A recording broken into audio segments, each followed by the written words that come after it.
CEAP, Centro Espírita Altivo Panfiro. Uma casa de amor. Bom dia a todos, encarnados, desencarnados, nossos ouvintes também, pelas redes sociais. Hoje é quarta-feira, dia 19 de janeiro do ano de 2022. E vamos dando continuidade ao estudo do Evangelho segundo o Espiritismo. Estamos no capítulo 26 e vamos hoje estudar a partir do item 3. Primeiramente, antes da nossa prece, eu gostaria de lembrar sobre as redes sociais, né? Eu falo sempre, mas tem gente nova, então para a gente não esquecer. Tem o nosso site, que a gente pede que vocês acessem, porque lá tem todas as informações, conta a história da casa, como que foi feita, e todos ali os meios, os modos de ajudar, e também toda a nossa programação dos nossos cursos, das nossas reuniões públicas também. Temos aqui o Facebook e o Instagram, onde está passando essa live, e o nosso canal do YouTube, que a gente ainda não pode passar ao vivo, fazer live. Mas depois que a gente acaba aqui a live, que está no Facebook e no Instagram, o companheiro coloca depois no canal no YouTube para a gente poder assistir quando a gente quiser. Tá? Temos a nossa obra social, né? Todo mundo já conhece, e quem não conhece, acessa lá no site para ver. Tem várias fotos, tem toda a história, vocês podem se informar ali. Vamos ler pedir a Gilane, que está aqui me ajudando, para ler um pedacinho, para a gente poder fazer a nossa prece. Você pode ler, por favor, o item 3, Gilane? Capítulo 26, dai gratuitamente o que recebeste gratuitamente. Preces pagas.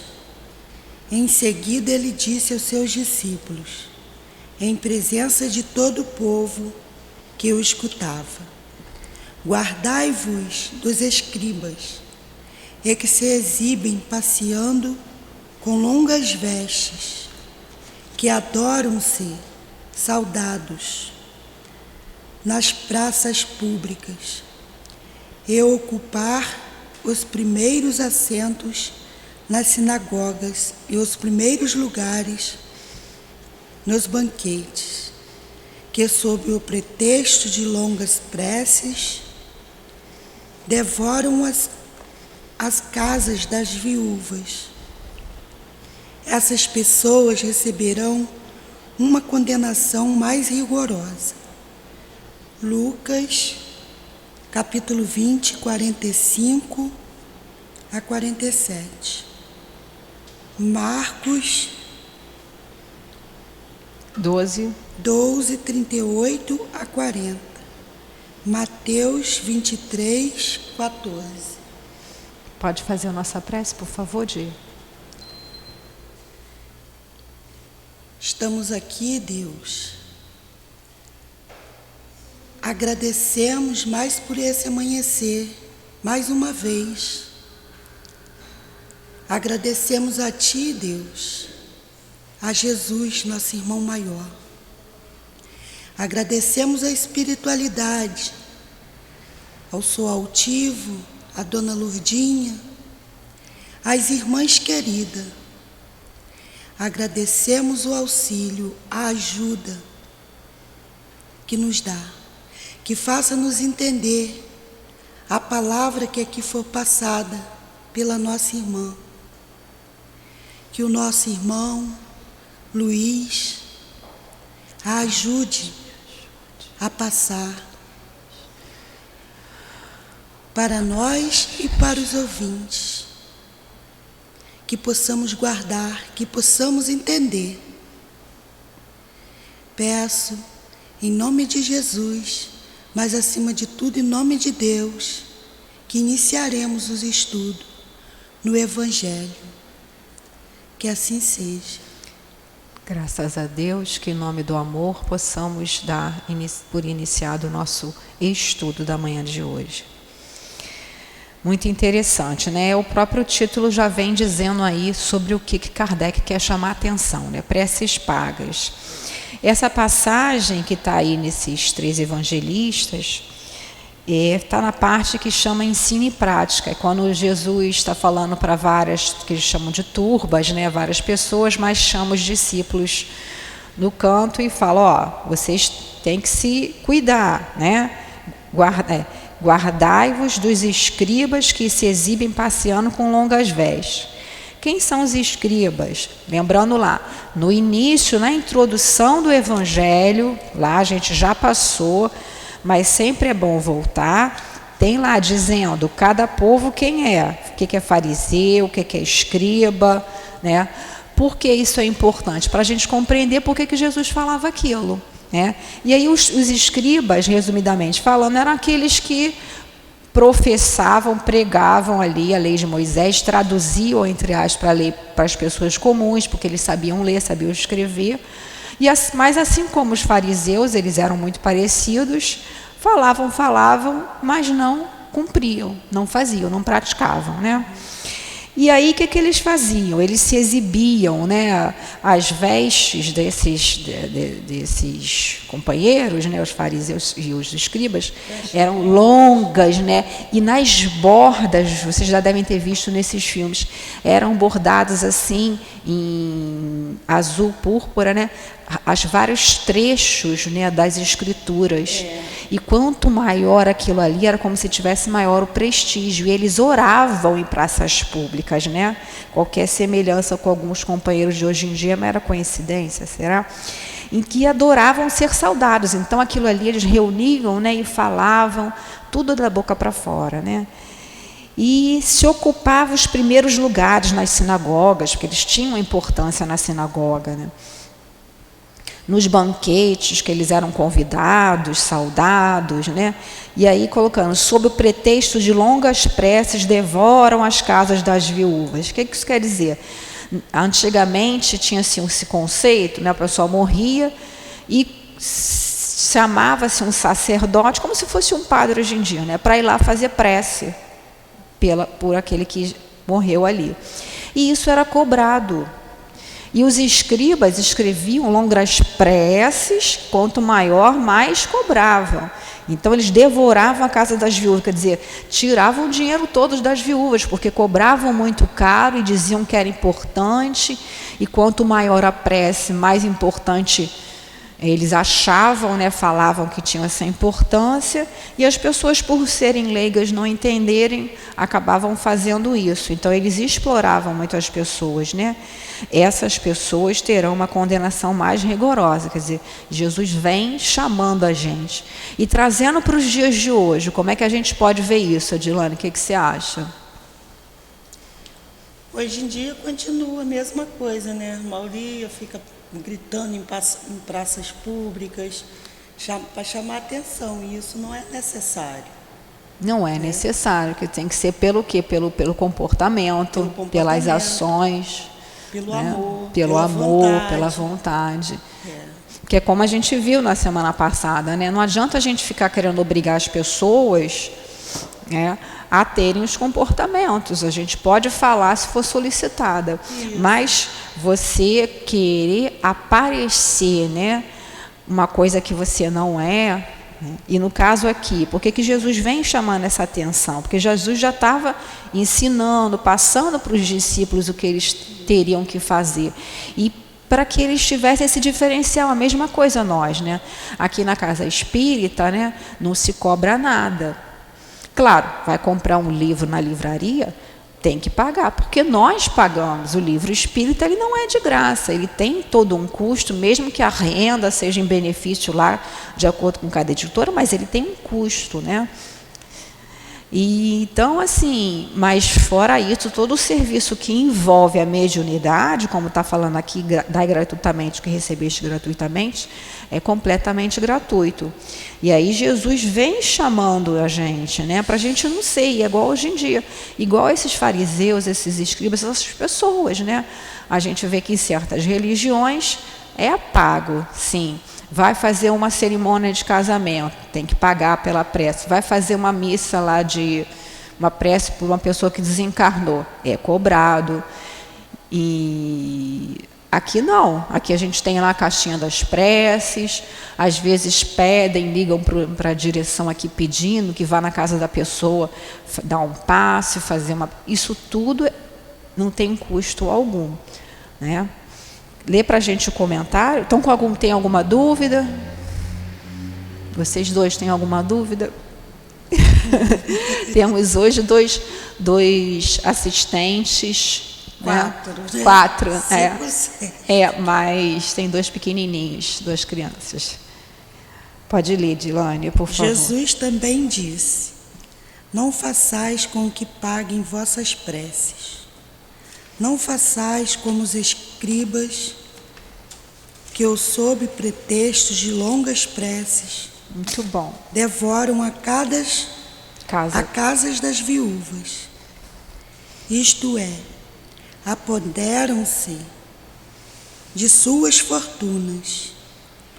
A prece é um ato de caridade, um impulso do coração. Fazer pagar a prece que se dirige a Deus por outra pessoa é formar-se em intermediário assalariado. A prece, então, torna-se uma fórmula cujo tamanho fica proporcional ao preço que ela custe. Ora, das duas, uma: ou Deus mede ou não mede suas graças pelos números de palavras. Se forem necessárias muitas palavras, por que dizer poucas ou quase nenhuma? Por aquele que não pode pagar, é uma falta de caridade. Se uma palavra é suficiente e as demais são inúteis, por que então fazer pagar por elas? É uma desonestidade. Tá bom. Olha só, Kardec aí é bem rígido, né? Bem direto, né? Bem firme. Bem firme, como a gente tem que ser com certas situações. Então, Kardec colocando aí, né? Jesus também disse: não façais com que paguem vossas preces. Então, o que ele falou para os discípulos? Não façais com que paguem vossas preces. Vão fazer tudo de graça, porque de graça vocês receberam. Né? Não façais como os escribas, que sob pretexto de longas preces devoram as casas das viúvas, que a gente já viu lá. Quanto maior a prece, maior iam cobrar, né? Ainda existe isso. Ainda existe, Vários lugares. Alguns deposita lá seu dinheiro, porque maior vai ser a sua bênção. É verdade. Tem alguns companheiros que ainda fazem isso, né? Infelizmente, né? Que acha que Jesus vai atrás, ele vê quanto que a pessoa está recebendo, se a pessoa não der o tanto que ela pode dar, né? Enfim, por isso que o Espiritismo é uma doutrina que para mim acalenta o meu coração, porque explica tudo, né? E a gente raciocinando, a gente vê que isso não tem sentido. Porque já lá na época de Jesus já dizia que não era para cobrar nada. A prece é um ato de caridade. Então, quando alguém chega, né, faz uma prece por mim, né, é um ato de caridade que a gente está fazendo pela pessoa. Porque as pessoas às vezes dizem: eu não posso fazer caridade porque eu não tenho dinheiro. Pode orar. Pode orar pelos que não tem ninguém que orem, né, pelos suicidas. Tem muita gente que tem medo de orar pelos suicidas, não precisa ter medo. Né? Você não vai fazer uma invocação. Você sabe que uma pessoa se suicidou, você não vai falar: fulano, vem aqui que eu vou te salvar. Não, é Jesus. Joga para Jesus, para Maria, pedindo por todos eles, para trazer paz, para trazer alento, consolação. Bota lá na caixinha dos suicidas, tem uma caixinha específica ali que vai para um grupo específico para serem feito prece pelos suicidas, né? Então, um impulso do coração, tem que ser uma coisa natural, não uma coisa decorada, né? Fazer pagar a prece que se dirige a Deus por outra pessoa é transformar-se em intermediário assalariado. Então, criaram na época uma profissão, né? Se a Gilane chegasse para mim, Eloá, faz uma prece para mim, vou te dar R$100. Aí eu, tá bom, Gilane. Aí a Heloísa chega lá, Eloá, faz uma prece para mim, não posso pagar muito, vou te dar 50. Eu falo, então vou fazer uma precezinha menor. Era mais ou menos assim. A prece, então, torna-se uma fórmula cujo tamanho fica proporcional ao preço que ela custa, que a gente deu exemplo agora, né? Ora, das duas uma, ou Deus mede ou não mede suas graças pelo número de palavras. O que vocês acham? Deus mede? Deus vai atender porque foi feito um número de palavras maior? O que vocês acham? Não. Não, né? Nada a ver. O que vale é o sentimento, na verdade. Você pode fazer... A pessoa às vezes nem sabe falar, fala uma palavra, aquela palavra ali... Já diz tudo, né? Tem até um exemplo que eu... Acho que era o Tivo que contava, não lembro. Se daquele... Foi o Chico, acaba a gente confundindo as histórias, né? Do Zé, né? Jesus é o Zé, tipo assim, né? Então, mas a fé dele era tanta, a comunhão com Jesus era tanta, que não precisava dizer muitas palavras, né? Nós, às vezes, precisamos, sentimos necessidade, tem aquela formulação, mais ou menos, que a gente pede permissão, né? A gente pede ajuda, como ela pediu aos espíritos responsáveis por esse trabalho, pela responsabilidade que é para intuir a gente. Mas também não adianta a gente sentar aqui e pedir ajuda e não estudar. Como é que eles vão acessar na minha cabeça o conteúdo? Né? Fica complicado, não tem como. E aí ele colocando ali, né? Se forem necessárias muitas palavras, por que dizer poucas ou quase nenhuma por aquele que não pode pagar? Né? Então, às vezes, por uma questão até da própria pessoa, porque o que é a prece? Né? Deus sabe o que a gente precisa, Deus sabe o que a gente está passando, os espíritos protetores sabem. Mas quando a gente faz a prece, a gente se eleva, a gente entra em conexão com o mais alto, a gente para, dá né, aquela respirada, e aí... Está lá no livro dos Espíritos, a prece é para louvar, agradecer e pedir. O que é louvar? Como ela fez? Jesus, vou te pedir, né? Agradecemos esse momento, depois pedimos, né? Então seria mais ou menos isso, mas não é fórmula, é porque é maneira de a gente educar o nosso pensamento e o nosso sentimento. Eu posso falar uma prece decorada, até posso fazer um Pai Nosso, mas se eu fizer com sentimento, né? Pai Nosso que está no céu, Ave Maria, não vai adiantar nada, porque está sendo da boca para fora. Né? Tem que ser com sentimento.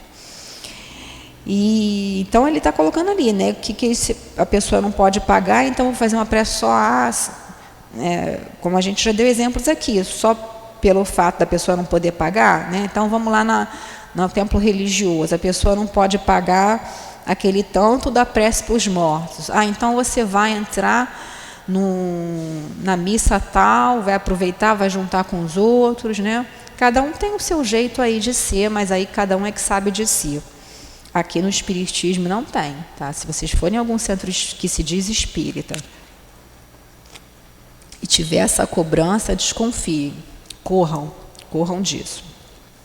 É uma falta de caridade. Se uma palavra é suficiente, as demais são inúteis. Por que então fazer pagar por elas? É uma desonestidade, né? Então, o Kardec está sendo bem rígido aí, bem duro, bem direto, para a gente não deixar nenhuma dúvida. Pode continuar, Dilane, por favor?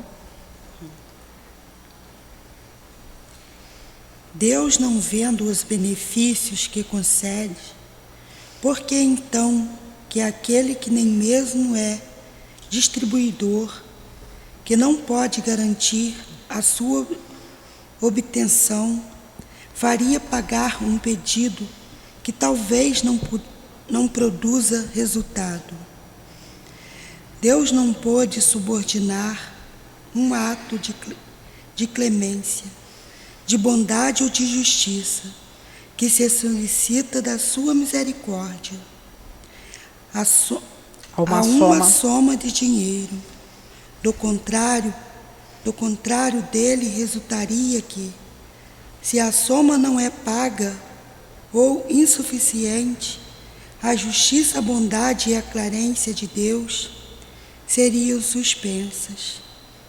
A razão, o bom senso e a lógica dizem que Deus, a perfeição absoluta, não pode alegar a criaturas imperfeitas, ou direito de estipular preço para a sua justiça. Então, bem direto, como a gente já falou, Deus não vende os benefícios que concede, isso não tem preço, né? O que Deus nos dá, o que Deus nos concede. Porque então aquele que nem mesmo é o distribuidor, que não pode garantir a sua obtenção, faria pagar um pedido que talvez não produza resultado. Quer dizer, eu quero uma situação tal, eu quero comprar uma casa, eu vou lá no templo religioso, faz uma prece para eu comprar uma casa, pago aí. Aí é garantia de que eu vou conseguir? Não. Tudo que a gente pede, a gente pode pedir, mas só vai ser concedido o que o Pai, o que Deus achar que vai ser melhor para a gente, como espírito imortal. Então, às vezes, tem lá a Mariazinha, que quer muito casar com o Joãozinho, chora, arranca cabelo, faz 1001 prece, vai na mãe isso, na mãe de Ná, na mãe não sei o quê, mas aí não casa. Porque não era o melhor para ela, como espírito imortal. Chora pra caramba, se descabela, fica com depressão, passam-se os anos e vê que graças a Deus que ela não casou com o Joãozinho, né? Então, às vezes, na hora a gente acha que aquilo ali é o melhor para a gente, porque a gente pensa, a gente está envolvido na emoção, a gente quer, a gente é igual criança espiritual, a gente acha que a gente sabe tudo da nossa vida, a gente não sabe nada, porque a gente está vendo só esse momento agora, que é essa encarnação, que eu estou como Eloá, ela está como a Adilane, cada um está como uma personalidade. Mas e o que a gente fez, o que a gente passou, o que a gente necessita como espírito imortal? Mas a gente pode pedir? Claro que pode. Posso pedir coisa material? Posso. Senhor Jesus, me ajude para que eu consiga comprar uma casa. Mas aí eu vou trabalhar, mas aí eu vou fazer. E se for o melhor, eu vou conseguir para mim, porque às vezes não é para ser. Às vezes a pessoa já teve problemas com bens materiais em outras encarnações, então veio nessa desprovido de bem material para justamente aprender a valorizar, né? Ou até para poder dar exemplo para outras pessoas, né? Continuando lá, Deus não pode subordinar um ato de clemência, quer dizer, um pedido, uma rogativa de bondade ou de justiça que se solicita da sua misericórdia a uma soma de dinheiro. Do contrário, dele resultaria que, se a soma não é paga ou insuficiente, a justiça, a bondade e a clemência de Deus seriam suspensas. Não tem lógica, né? Como Kardec coloca ali, a razão, o bom senso e a lógica dizem que Deus é a perfeição absoluta, é o Criador de todas as coisas. Não pode delegar a criaturas imperfeitas o direito de estipular preço para a sua justiça. Quer dizer, então, que Deus vai ficar se sujeitando a A, B ou C, que querem ganhar dinheiro em cima dos outros? Isso não existe, né? Continua lá para a gente, a justiça de Deus.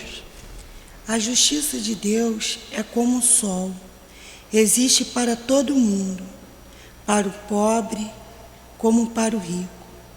Se considerarmos imoral fazer comércio com as graças de um soberano da terra, seria lícito vender as graças do soberano do universo. Então, é como ele está colocando ali, né? A justiça de Deus é como o sol, existe para todo mundo, é para todo mundo, para o pobre, para o rico, para o feio, para o bonito, para o aleijado, para a pessoa que tem um corpo perfeito, né? Então, se a gente já acha imoral fazer comércio com a graça de um soberano da terra, quer dizer, eu chegar lá na rainha da Inglaterra, aí, dona rainha, eu vou dar um dinheiro para a senhora me ajudar aqui, para eu não pagar um imposto, isso é imoral. Como é que a gente vai querer fazer isso com as graças, né, do soberano do universo? Alguém tem alguma pergunta? Quer perguntar? Tem alguma pergunta de internet aí? Quer falar alguma coisa? Está bem claro, né? Eu acho que está assim. Tá. Pode continuar, por favor? As preces pagas têm outro inconveniente. É que aquele que as compras acredita, na maior parte das vezes, que está dispensado de rezar, ele mesmo, porque se considera quite ao dar o seu dinheiro. Sabe-se que os espíritos são sensibilizados pelo fervor do pensamento daquele que se interessa por eles. Mas qual pode ser o fervor de quem encarregar uma terceira pessoa de orar por ele em trocas de pagamento? Qual é o fervor dessa terceira pessoa quando delega seu mandato a uma outra, e esta a uma outra, e assim sucessivamente? Isto não reduz a eficácia da prece ao valor de uma moeda corrente? É outro questionamento que Kardec está fazendo, né? Que se a pessoa, né, está pagando a prece, ela vai achar o quê? Bom, como eu paguei a Dilane para fazer uma prece para mim, eu estou livre. Eu não preciso pedir a Jesus, porque eu não preciso gastar meu tempo pedindo, porque a Dilane já rezou por mim. Não é isso? E eu paguei a ela por isso. Uma coisa é eu estou, às vezes, numa situação tão complicada que eu não consigo me encontrar, fazer uma prece, e aí eu peço a Dilane, reza por mim. Aí ela vai, me ajuda. São as preces intercessórias, que elas devem existir sempre, sim, mas nunca por dinheiro, nunca por nenhum tipo de pago. Ó, faz uma prece por mim, que depois eu faço, né? Que aí quando eu puder eu te dou alguma coisa. Não, isso não, né? Então, olha só, né? Sabe-se que os espíritos são sensibilizados pelo fervor do pensamento daquele que se interessa por eles, né? O fervor, o sentimento, o que eu estou colocando no meu pensamento. Porque às vezes eu estou falando uma coisa, Senhor Jesus, me ajuda, mas eu estou pensando, eu acho que eu esqueci a comida no fogo, tem que pagar a conta, tem que fazer isso. E aí, né? Então eu estou falando uma coisa com a boca e meu pensamento está em outro lugar. Então eu tenho que focar o meu pensamento, vou fazer uma prece. Então eu paro, afasto os outros pensamentos e vou me ligando com Jesus, com o meu guia espiritual, com o espírito da minha preferência, né? De acordo com cada um aí. E aí, mas qual pode ser o fervor de quem se encarrega por uma terceira pessoa de orar por ele em troca de pagamento? Como eu falei, a prece intercessória, eu vou fazer com todo amor. Se a Diana falou, Eloá, reza para mim, eu vou fazer com todo amor, e a mesma coisa ela por mim. Isso pode ser. Agora, não por causa de nenhum pagamento, né, financeiro. Então, qual é o fervor dessa terceira pessoa? Quando delega seu mandato a uma outra, e esta a uma outra, e assim sucessivamente. Quer dizer, então eu peço para um orar, pago um dinheiro, o outro vai pagar para outro, para outro, para outro, para outro, né? Isso não é reduzir a eficácia da prece ao valor de uma moeda corrente? Então, sempre ligando a prece a uma coisa material, isso não vai dar certo, não vai surtir o efeito desejado, porque a prece tem que ser uma coisa o quê? Do coração, do sentimento, e a gente sempre se ligando aos bons guias, aos bons espíritos e pedindo. Tem alguma dúvida? Querem falar alguma coisa, Elô? Então vamos passar agora para outra item, né? Item 5, mercadores expulsos do templo. Em seguida, eles vieram a Jerusalém, e Jesus, entrando no templo, começou a expulsar os que ali vendiam e compravam. Derrubou as mesas dos cobistas e os assentos daqueles que se vendiam pombos, e não permitia que pessoa alguma transportasse utensílios pelo templo. Jesus os ensinava dizendo: não está escrito que minha casa será chamada casa de oração por todas as nações?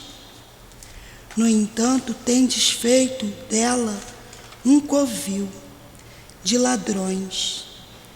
Os príncipes dos sacerdotes, ouvindo-o falar assim, procuravam um meio de prejudicá-lo, porque eles o temiam, visto que todo o povo ficava cheio de admiração com a sua doutrina.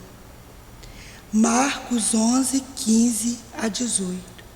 Mateus 21, 12 e 13.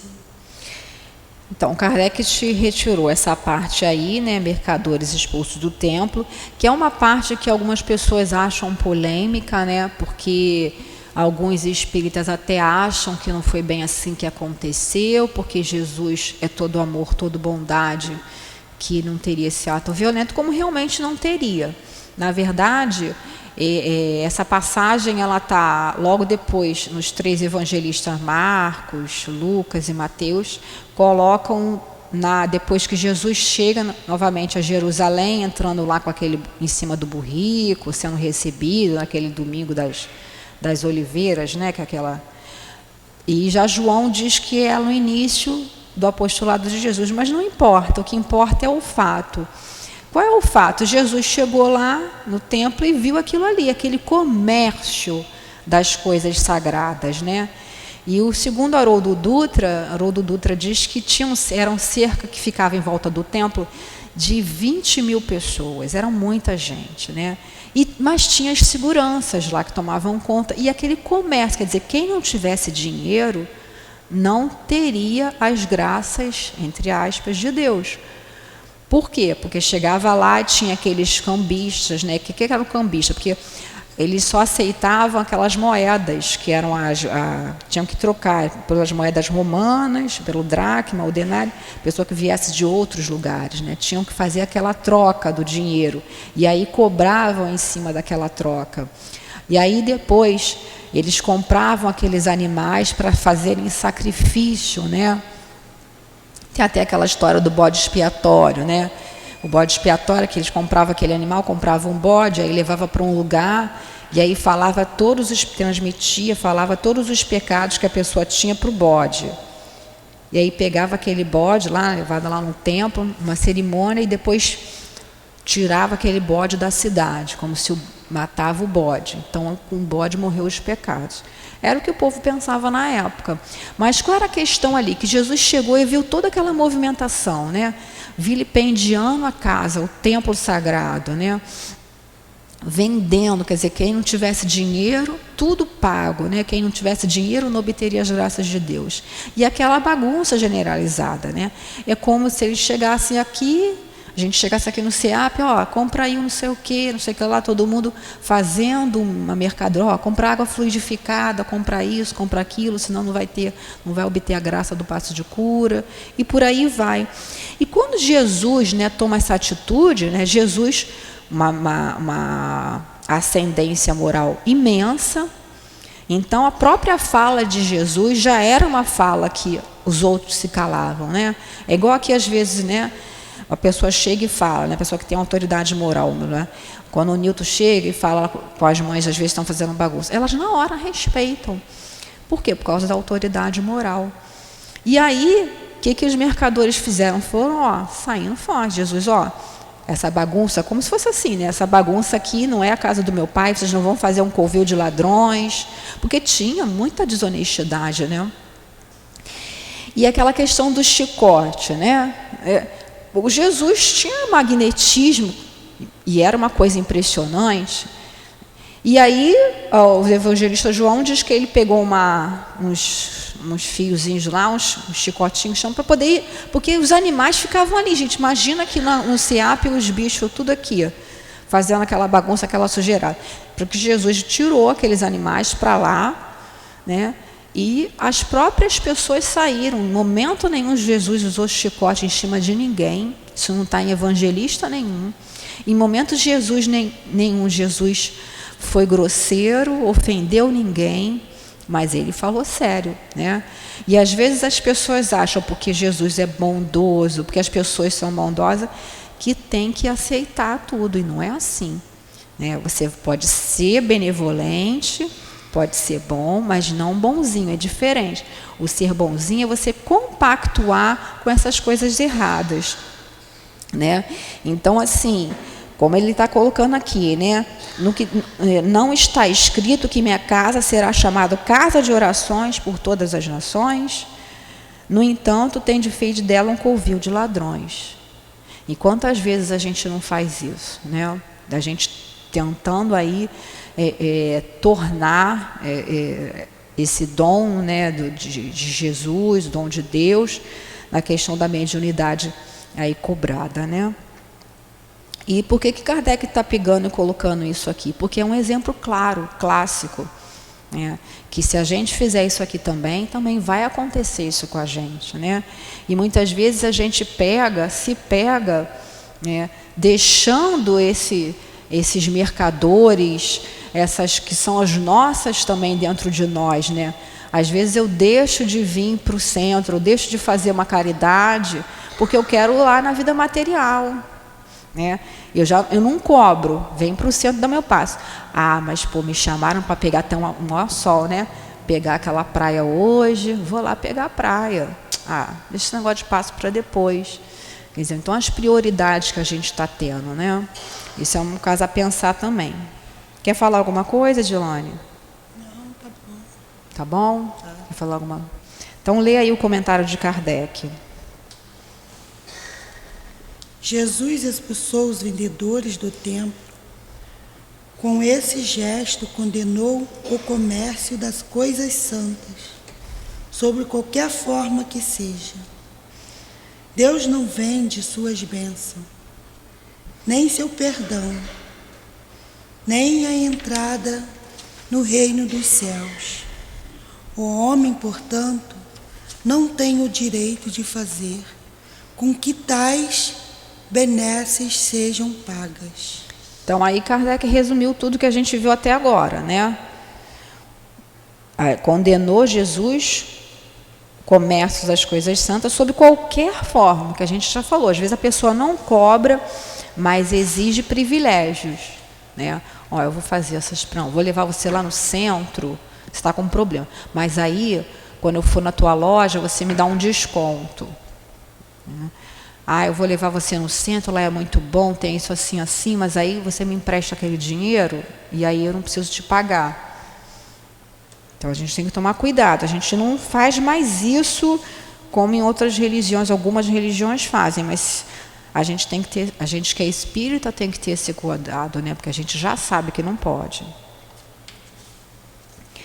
Então, agora Kardec tece um comentário de alguns itens sobre mediunidade gratuita, para fechar aí o capítulo. Pode ler, Di.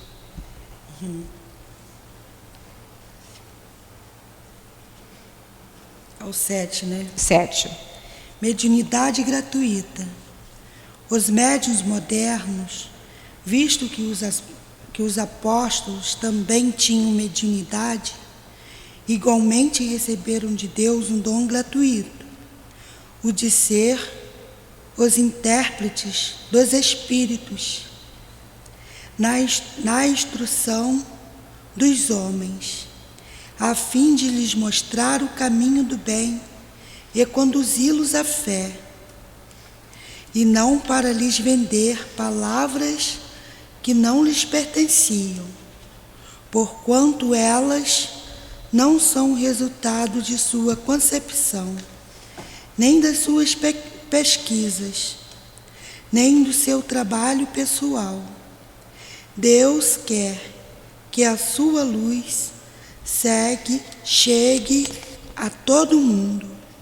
Ele não deseja que o mais pobre seja deserdado e que possa dizer: eu não tenho fé, porque não pôde pagá-la.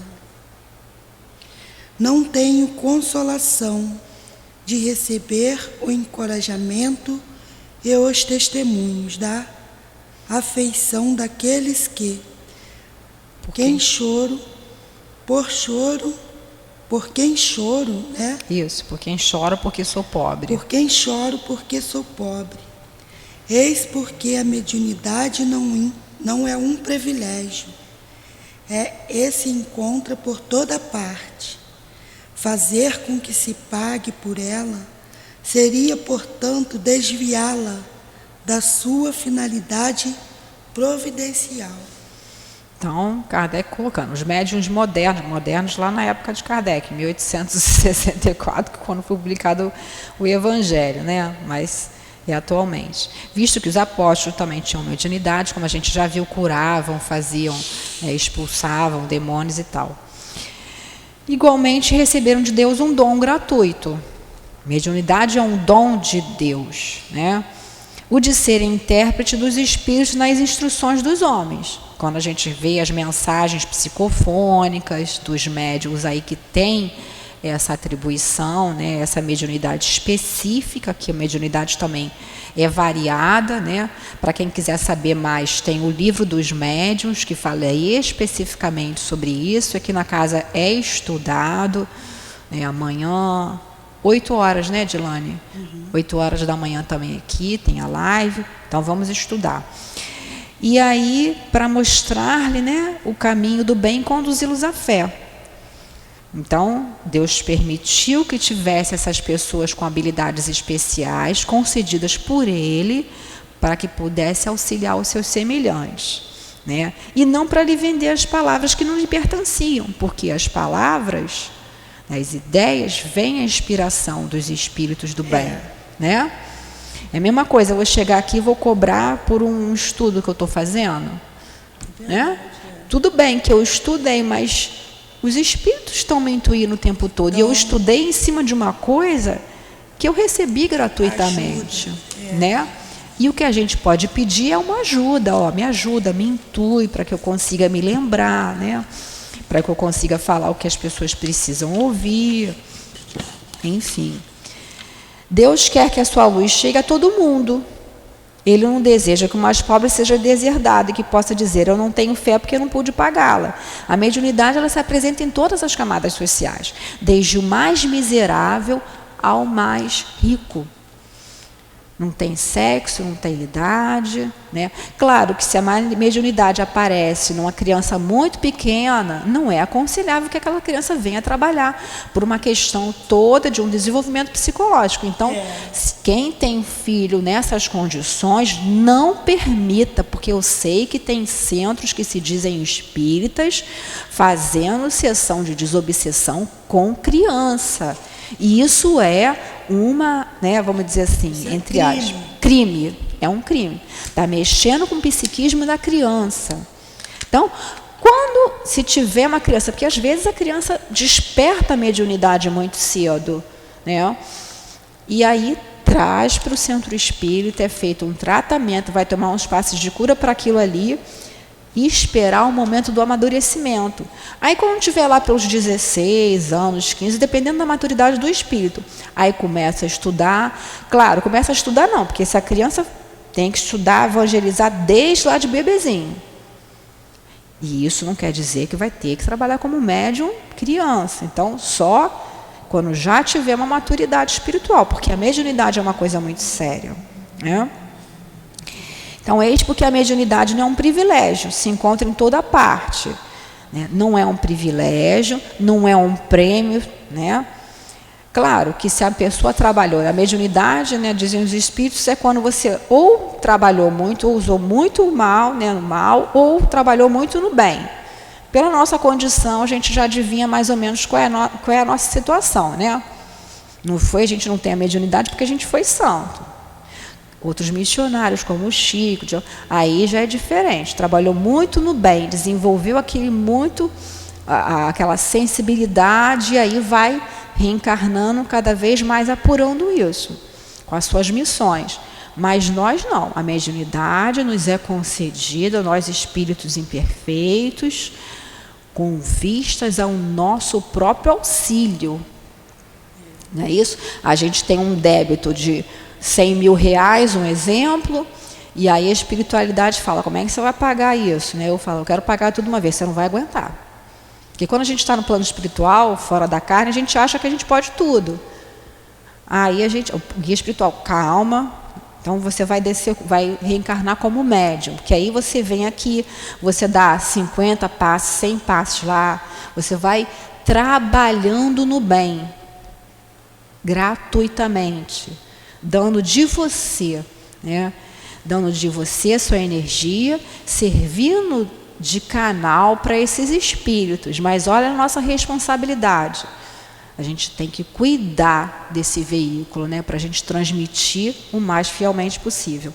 Vamos continuar aí, Dilane, rapidinho, para a gente acabar esse capítulo hoje?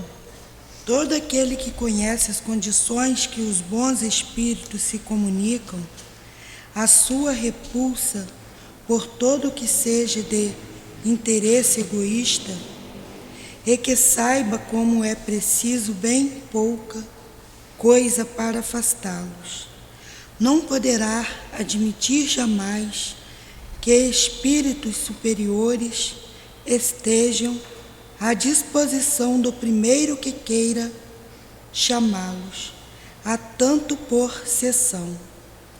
O simples bom senso repudia uma tal ideia. Não seria também uma profanação evocar, à custa de dinheiro, os seres que nos respeitamos ou que nos são queridos? Sem dúvida que se podem obter manifestações dessa forma, mas quem poderia garantir a sua sinceridade? Os espíritos levianos, mentirosos, espertos e toda espécie de espíritos inferiores, muito pouco escrupulosos, sempre atendem a esses chamados e estão igualmente prontos a responder o que lhes pergunta, sem se preocuparem com a verdade. Portanto, aquele que desejar comunicações sérias deve, em primeiro lugar, solicitá-las com seriedade. Depois, inteirar-se sobre a natureza das simpatias dos médiuns com os seres do mundo espiritual. Ora, a primeira condição para se obter benevolência os bons espíritos é a humildade, o devotamento, a abnegação, o absoluto desinteresse moral e material.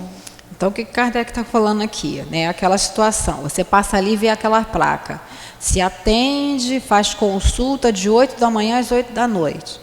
Que espírito é esse que está ali à disposição, preso à pessoa? Toca a pessoa para a campainha lá, aí a pessoa entra, ó, vou arriar o espírito aqui. Isso vai ser um espírito superior? Não, o espírito superior tem muito trabalho para fazer. Se a gente pedir, não solicitar, num perigo, numa coisa, eles mandam reforços, podem até vir nos ajudar, mas não estão à nossa disposição, não são os nossos empregados, né? E aí a pessoa vai lá, que tipo de espírito vai se prestar a isso? Espírito o quê? Leviano, mentiroso, esperto, né? Que aí vai ficar junto daquele médium, vai dar lá, vai falar algumas coisas que a pessoa, às vezes, quando chega num lugar desse, se for uma mulher nova, está com um problema no relacionamento, isso é só análise psicológica, não precisa nem ter mediunidade, né? E vai vendo, vai falando, que tem gente que fala dela mesma, tem gente que vai usando como embuste. Às vezes a pessoa realmente é médium, mas como está cobrando, esses espíritos levianos, mentirosos e zombeteiros, eles vão dando corda para a pessoa. Porque eles não estão nem aí, eles querem ver o mal. Eles querem ver a derrota das pessoas. Aí as pessoas, quando estão lá, cheias de dinheiro, rica, o que eles fazem? Eles saem e a pessoa perde tudo. Perde tudo. Podem perceber que até esses grandes médiuns, que se dizem espíritas, porque não são, porque espírita não cobra, né? E aí fazem curas, e aí começam a aceitar presentes. Por exemplo, o Chico Xavier não aceita, ele aceita, se a pessoa chegasse assim na fila, desse um relógio, parece até no filme dele, ele para não fazer desfeita, ele guardava. Quando chegava outra pessoa, você deve tomar o remédio, mas eu, Chico, eu não tenho relógio, toma aqui.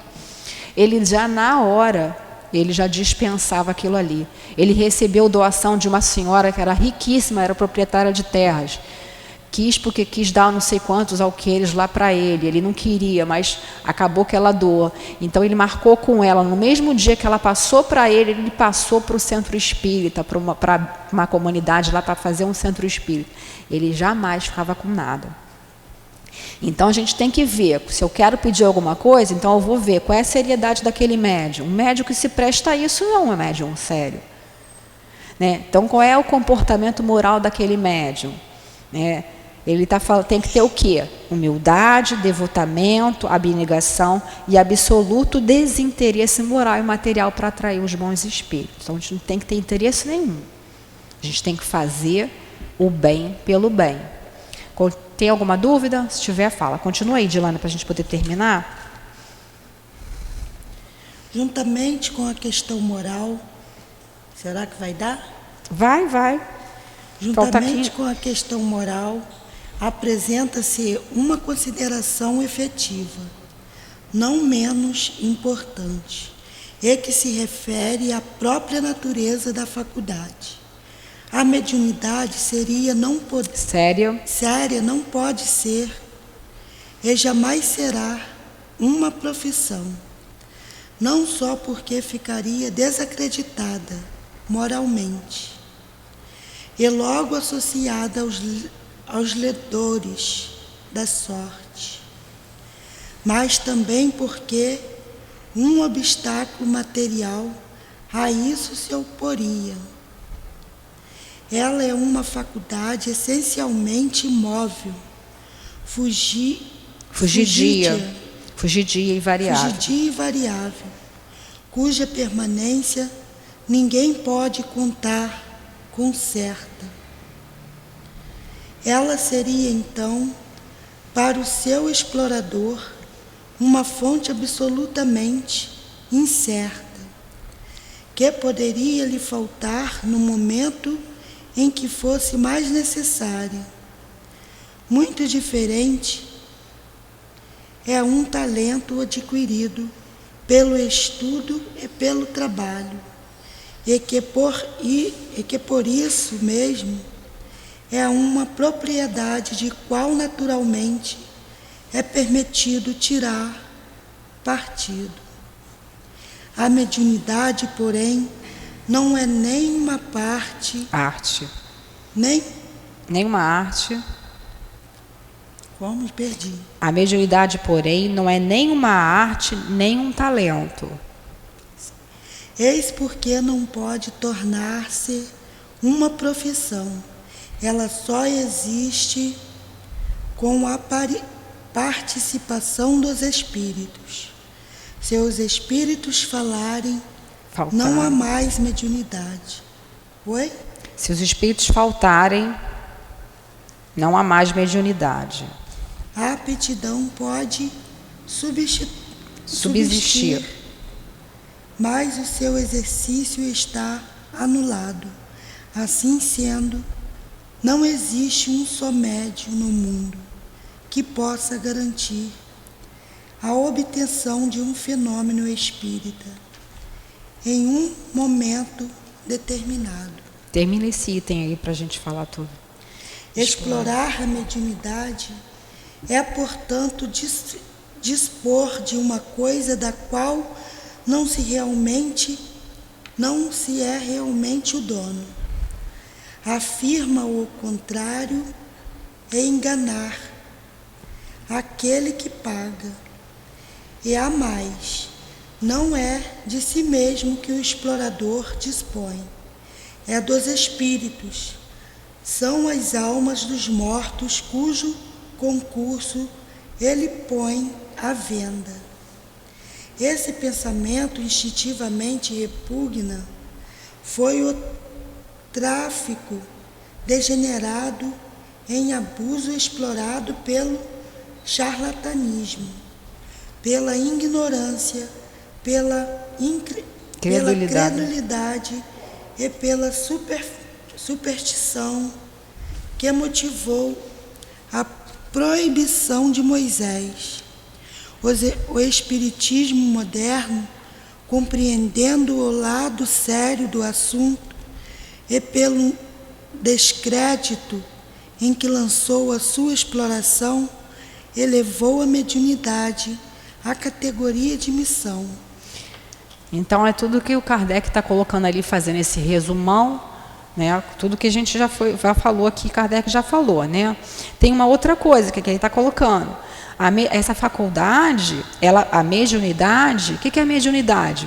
Você ter um espírito que vai se comunicar através de você, através das várias formas, seja intuitiva, seja psicofônica, psicográfica, tem que ter um espírito, né? Então você não é dono daquilo ali, você não controla. Como é que você vai garantir que tal hora você vai ter aquela comunicação? Você não pode garantir nada, o fenômeno, como dizia o Chico, o telefone toca de lá para cá e não daqui para lá. Eles é que sabem a hora que tem que ser as coisas, né? Então, ela é fugidia, ela é móvel. Daqui a pouco, dependendo se eu andar no caminho do bem, a mediunidade pode me ser retirada. Ou eu posso continuar com a mediunidade e os espíritos melhores, espíritos superiores, não vão se aproximar mais de mim. E aí eu vou caindo cada vez mais nesse abismo, porque a gente já viu vários exemplos aqui, de pessoas que chegam cobrando, e depois acabam aí a vida até se suicidando por conta da perturbação que ficam, né? Então, como a mediunidade não é a arte, não é um talento, não se pode tornar uma profissão. Essa profissão de médium, ela não existe. É um trabalho que a gente vai fazer, o trabalho no bem, pelo trabalho no bem, né? Então, explorar a mediunidade é, portanto, dispor de uma coisa do que a gente não é realmente dono. É enganar aquele que paga. Então, a gente já viu tudo aí, né? Então, a gente tem alguma dúvida aqui? Alguém tem alguma dúvida? Quer falar alguma coisa? Eu acho que está bem aí explorado. Então, ele falou que justamente por conta disso foi que Moisés proibiu a comunicação com os mortos. Lembram lá? Na época de Moisés, que ele proibiu a comunicação com os mortos, porque o pessoal na época fazia da mediunidade coisa de brincadeira, para coisas materiais, para poder ganhar guerra, para poder... Então ele foi, está muito bagunçado, vamos parar com isso, né? Então, lembrando lá, se Moisés proibiu, é porque existia a comunicação dos mortos. Então, desde lá do Antigo Testamento. E o Espiritismo veio fazer o quê? A gente vê o lado sério, através das comunicações dos espíritos, lá no livro dos médiuns, falando sobre charlatanismo, no céu e inferno, através das mensagens dos espíritos. Então, a gente tem que estudar para se esclarecer, para não sair por aí falando besteira, nem fazendo besteira. Termina aí para a gente com o item 10, que é o fechamento. A mediunidade é coisa santa, que deve ser praticada santamente, religiosamente. Se há um gênero de mediunidade que requer essa condição de maneira ainda mais absoluta, esse é o da mediunidade curadora. O médico dá o fruto dos seus estudos, que fez à custa de sacrifícios muitas vezes penosos. O magnetizador dá o seu próprio fluido, frequentemente até sua saúde. Eles podem pôr um preço nisso. O médium curador transmite o fluido salutar dos bons espíritos. Não tem o direito de vendê-lo. Jesus e os apóstolos, ainda que os pobres, nunca fizeram pagar pelas curas que realizaram.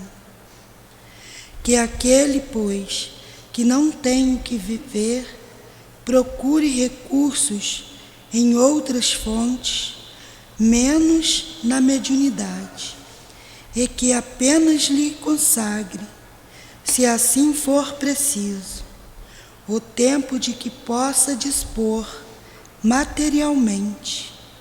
Os espíritos lhe levaram em conta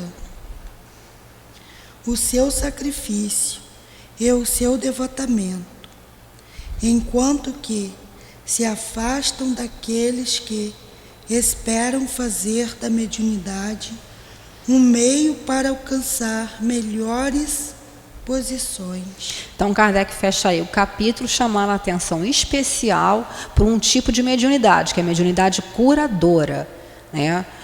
Da mediunidade que vai curar os doentes, que principalmente essa, a gente tem que ter a mais absoluta honestidade, moralidade, cada vez maior. Então, o médico vai dar o fruto dos seus estudos, do seu sacrifício. O magnetizador, o que é magnetizador? Magnetizador vai usar o próprio fluido dele, não é mediunidade, não tem espírito. Então, ele vai usar uma coisa que é dele. O médium não. O médium curador, o espírito curador vai passar o fluido através dele para chegar até o doente. Então, de maneira nenhuma pode ser cobrada, né? Então, Jesus e os apóstolos, ainda que pobres, nunca fizeram pagar pelas curas que realizaram. E eles chamam a atenção aqui, que não tendo que viver, não vá viver da mediunidade. Ah, mas eu tenho que cobrar as previsões, os passos, porque eu não tenho com que trabalhar. Arruma um emprego, né? Ah, então, mas se eu arrumar um emprego, eu não vou poder trabalhar no centro. Sempre dá um jeitinho. Sempre dá um jeitinho. O que é importante é que ele colocou ali. Os espíritos levarão em conta o sacrifício. Eu preciso trabalhar porque eu preciso manter o meu corpo físico, preciso manter a minha família. Tudo é levado em consideração. Agora também, tudo tem também uma questão do exagero. A pessoa já trabalha, aí vai trabalhar sábado, vai trabalhar domingo, porque quer ganhar mais dinheiro, ficar cada vez mais rico e nunca tem tempo para mediunidade, já é uma outra questão. Não é o que Kardec está colocando aqui. O que Kardec está colocando aqui é que a gente não pode viver materialmente na mediunidade, né? Esperando ali alcançar melhores posições. A pessoa, não, eu vou trabalhar na mediunidade porque eu vou ficar bem na fita e aí eu vou ser ajudado materialmente, alguém vai me dar um emprego. Não é isso. A gente sempre vir trabalhar no bem, pelo bem, porque não é a gente que faz, né? Quando a pessoa chega ali no passe de cura, muito obrigada, as pessoas agradecem. Não somos nós, não fazemos nada. Nós somos apenas os veículos, os espíritos é que faz. Então, quem cura são os espíritos, quem cura é Jesus, quem cura é Deus. Não tem médium nenhum curando. Esse nome que se dá de mediunidade curadora é uma simples colocação que Kardec colocou, que é uma especificidade, mas quem cura não somos nós médios, são os espíritos. Porque se Deus não achar aquela cura o melhor para a pessoa, não vai acontecer. Tá?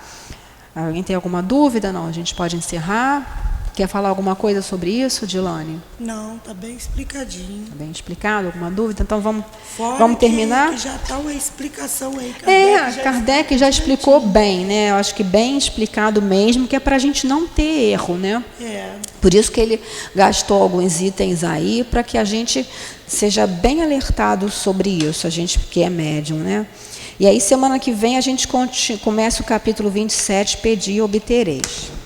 Quer fazer a nossa prece de encerramento? Não, você faz? Então tá, vamos fazer a nossa prece de encerramento.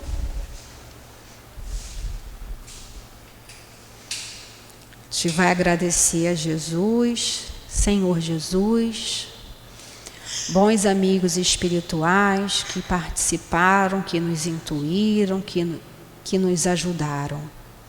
Espíritos benevolentes que conosco se ocupam. Somos muito gratos por todo o estudo, por essa manhã, e também somos muito gratos pela nossa mediunidade, que nos foi concedida como auxílio a nós mesmos, para que pudéssemos quitar mais rapidamente os nossos débitos, e servindo então de instrumento útil aos espíritos do bem.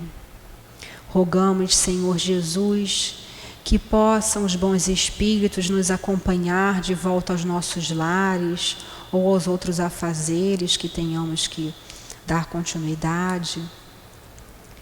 Que possamos também, Senhor, estarmos atentos à nossa mediunidade, lá fora também, para não sermos instrumentos de espíritos zombeteiros, levianos, maldosos. Envolve, Senhor, essa casa de amor para os trabalhos que ainda irão se realizar. Envolve, Senhor, a cada trabalhador, para que neste dia especialmente o cuidado com os pensamentos e sentimentos seja redobrado. Envolve, Senhor, a direção material e espiritual desta casa, para que eles possam desempenhar as suas tarefas da melhor maneira. Rogamos, Senhor Jesus, que todos nós possamos estar colaborando nesse trabalho do bem, dessa casa de amor. Sendo assim, Senhor, pedimos a Tua permissão, a permissão dos nossos guias que são o sustentáculo dessa casa, nosso querido altivo, doutor Erma, o Baltazar, Antônio de Aquino, demais companheiros, mas sobretudo a Deus, nosso Pai Criador, para que possamos dar por encerrada o estudo da manhã de hoje. Que o amor de Deus permaneça em todos os vossos corações. Graças a Deus.